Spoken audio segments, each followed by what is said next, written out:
Hey guys, on this week's episode of Let's Talk Bass, I'm heading down to the Royal Albert Hall to interview the one and only Nathan East. So yeah, enjoy this one, guys. Hey guys, Marcus here from Bass Direct. We're here with the legend Nathan East today, backstage at the Albert Hall. And yeah, we're just going to talk a bit about the bass guitar and how it all started and Nathan's career a bit. So Yeah, I mean, it goes back to when I was 14 years old and went to the church, and there was a bass sitting on the altar at Christ the King Church in San Diego. My brothers were playing at the folk mass, and I said, "Is anybody playing this bass?" No. It's okay to pick it up. Yeah, picked it up, and the next day I had a gig with them. Oh, amazing. But yeah, it changed my life because as soon as I started playing it, I felt like, what is this? Like feel these low notes and this vibration that's coming on, and it felt very comfortable right off the bat. Do you remember what the bass was? And it was a Gibson Red EB. Oh, amazing. Yeah, bit different to what you little different. Yeah, we've evolved over the years, but I have to give it credit for being like my first experience of picking up a bass. Yeah. So did you go out and get your own bass? And I did. My mom took me down to we went to the pawn shop, and for $49 we got this little short scale bass. Amazing. And then when a couple of years later, she took me to Manny's in New York, down on 48th Street. Amazing. And got my first Fender Jazz bass. Wicked. Yeah. You still got it? Still got it, and lots of memories. Yeah, definitely. So were you self-taught all the way through? Or? Pretty much. I went to UC San Diego and studied, upright bass with Bert Turetsky, and was in the symphony and played a little bit. So got schooled there, and I was in the stage band at my high school as well. Yeah. So, I was able to kind of get my academics together there. And then, they pushed me out into the real world. Yeah. So what were your first sort of gigs? What were you doing at the time? Very first gig was Barry White. Really? First ever gig? Yeah. Amazing. And he hired a local band that I was in. He hired the whole band to go tour with him. So he said, "Come on tour at Madison Square Garden, Apollo Theater, Kennedy Center," and we played all around. So how old were you at this point? 16 years old. Oh, wow. It's an early education. Early education. Amazing. Huge. Little did I know, this was going to set me up for what I would do for the next, half a century. Yeah. So obviously you're really well known for doing a lot of the session stuff. And so how did all that start? Was it the same kind of time? Or? Sort of in the beginning of the 80s, and I started a master's program, and my instructor, Bert Turetsky, said, "Go to LA, start working." And so I did, and right away, January 2nd, I found myself at a Hertz Rent-A-Car jingle session, written, and then produced by Gene Page, who wrote all the Barry White and Elton John, a lot of the arrangements. But then next to me was Ray Parker Jr., Lee Ritenour, James Gatson was on drums, Sonny Burke was on key, and I'm looking at all these LA session giants, and so then if you do good, then everybody goes and say, "Hey, have you heard this guy?" And word starts spreading. I found myself working pretty much every day. That's amazing. Yeah, it's pretty cool. That's amazing, and that went all the way through the 80s. Yeah, 80s, 90s, 2000s. Yeah. Yeah. It's incredible all the stuff you've done. So what would you say if you had to pick a few sort of highlights from that time? Oh man, I mean many, but playing Live Aid was one. Yeah. Who did you do Live Aid with? I did that Live Aid with Kenny Loggins. Yeah. And when I came off stage, first of all, 250,000 people in the audience. But when I came off stage, Eric Clapton was on the side and said, "Oh man, great, you want to hang out?" And he had just played with Phil Collins. Amazing. Yeah. And so that was exciting, and kind of officially met him. And then, played for the Pope, in New Orleans at the Superdome, 50,000 people. Played for several inaugurations of American presidents. Incredible, yeah. And most recently, they one with Barack Obama with 2 million people on steps of the Lincoln Memorial. Amazing. And it was amazing. This bass, Bono, James Taylor, Garth Brooks, Stevie Wonder, the Beyonce. It was like the whole music industry. Incredible. And really incredible there. Just every day I get to playing here at the Royal Albert Hall is pretty exciting. Amazing. Done over 100 shows here. Amazing. Yeah. Absolutely amazing. Yeah. So the first thing I heard you play on was the Touch the World album, Fire, Earth, Wind and Fire. Wow. So how did that You know come what? about? First of all, Verdi and White is my sort of like my mentor. Yeah. and so to get a call to play on an Earth, Wind and Fire album, I said, yeah, but all I'm going to do is my Verdi and White impersonation. Yeah, of course. But that was, when Maurice White was kind of in his experimental mode, so he was trying different things, and I mean, I certainly appreciated getting the call, and one of the highest honors to play on that record. Yeah, it's such a great album. Yeah, it's amazing. Really good. Yeah, really good. So obviously going a bit later now, I was saying I used to work in a guitar workshop, and one of the gigs we used to put on every week was the Toto, I think it's the 35th anniversary tour, the Live in Poland one. Right, exactly. So that was that's great. Well, those guys are my buddies too. Yeah. We all live in the Valley, San Fernando Valley in LA, and those guys, some of the finest collection of musicians to be in one band. Every one of those guys, like if you went to a Quincy Jones session with Michael Jackson, you'd see Steve Lukather, David Page, Jeff Porcaro, Steve Porcaro, so they were the go-to guys, And I remember we did an album called with Randy Newman that had the song "I Love L.A." on there. Oh, amazing! And I remember it was Toto, basically. Really? Yeah. Amazing. So that was in the early '80s, I guess. Early '80s, and but they throughout the entire music, I've seen their names, and they've appeared on everything. Like you have. pretty much and it's sort of a business of stepping stones. If somebody likes you, they'll be, hey, go hire him. So, So it's been pretty exciting, playing with people like Stevie Wonder and yeah, it's amazing. And all of your heroes, that you grew up listening to, and then so you're getting a call from them to go in the studio. It's pretty exciting.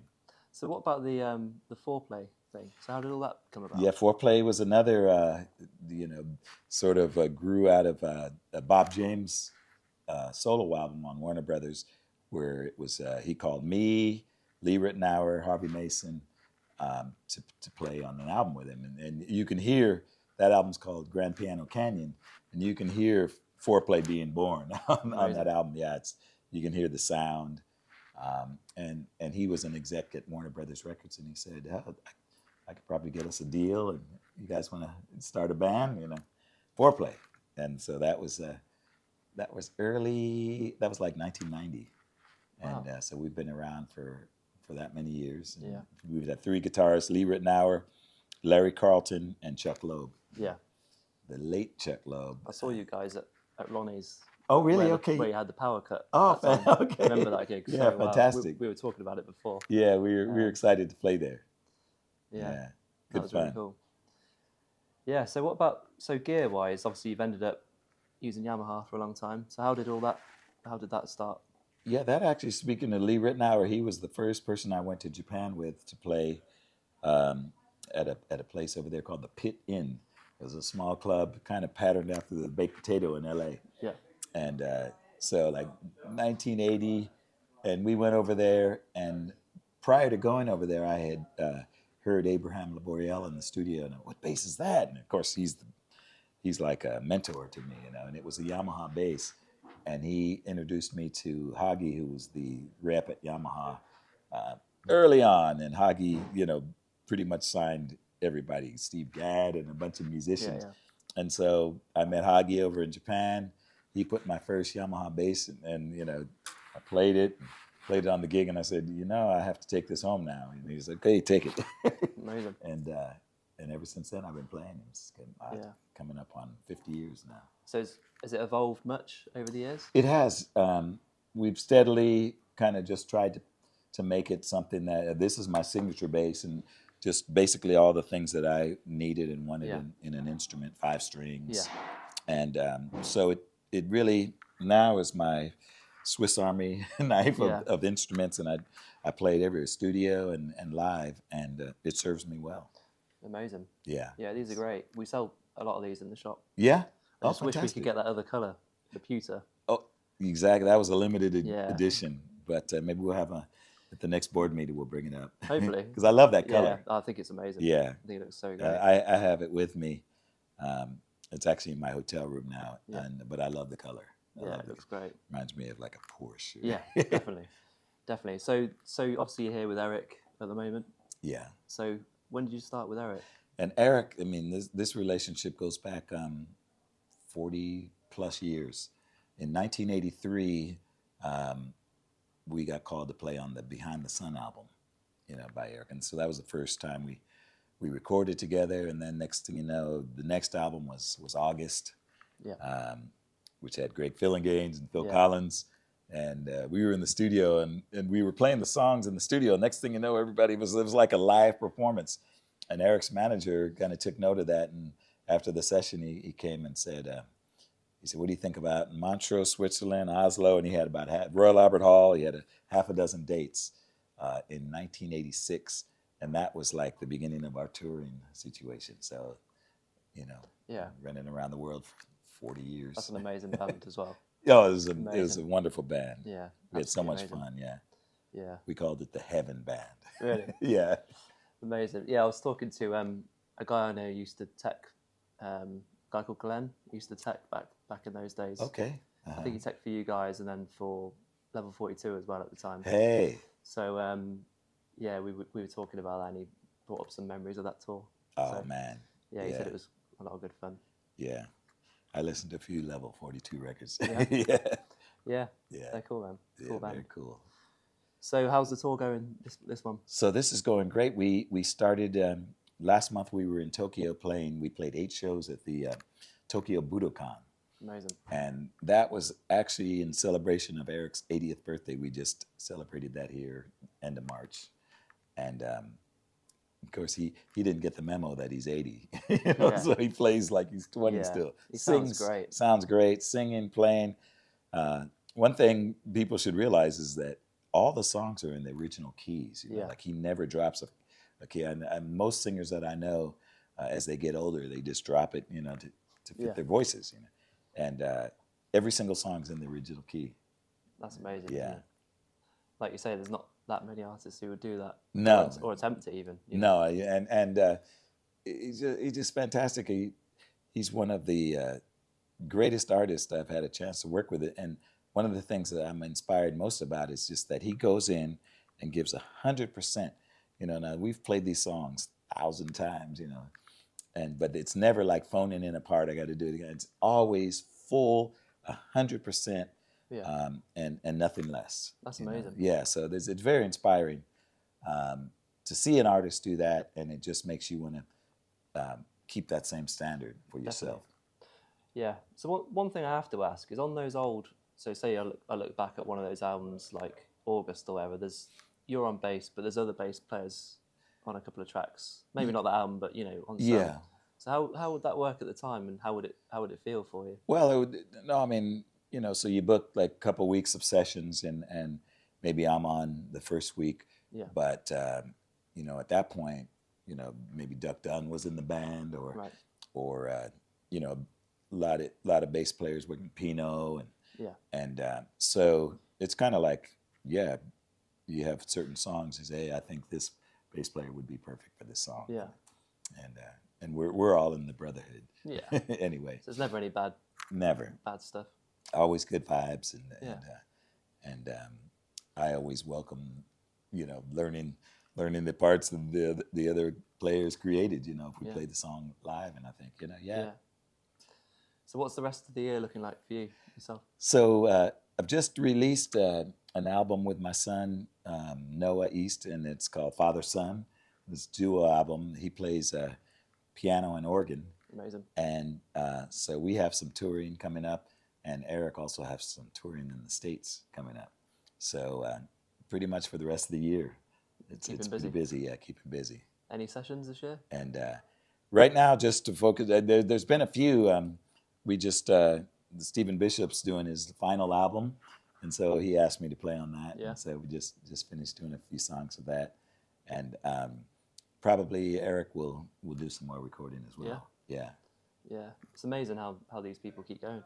It's incredible. It's incredible, especially too in in an industry now where it's completely different than it was in the 80s Yeah. and 90s, you know. So to make a record now is it's almost like everybody just does it themselves, you know. But it's still a great experience, and I'm enjoying especially, you know, playing with my son, because, you know, Yeah. he's 24 and this is something I've never done in Yeah, my yeah. entire career. So it's a lot of fun. So how do you think it's affected you, the change of how it all works nowadays? You know, I think now you play live more, and that's really kind of the part where you can make your living. Yeah. You know, because you can just hear Yeah. music for free on this. Yeah, yeah. You know, Yeah.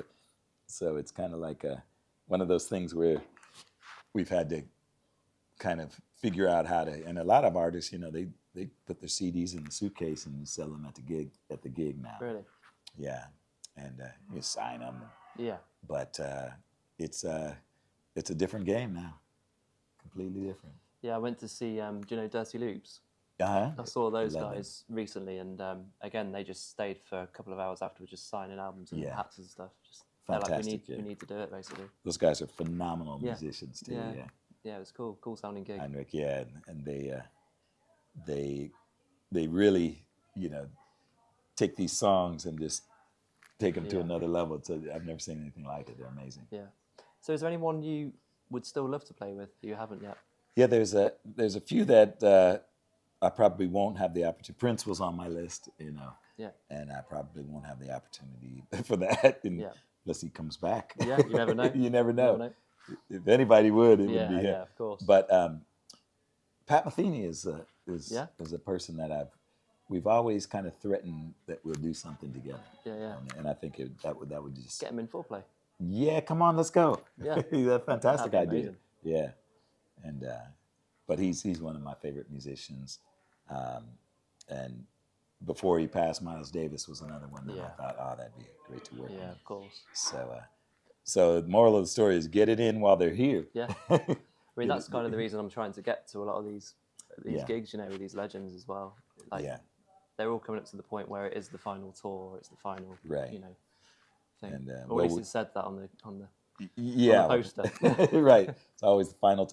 But we appreciate, you know, your support and any time, because now we kind of keep each other lifted. Yeah.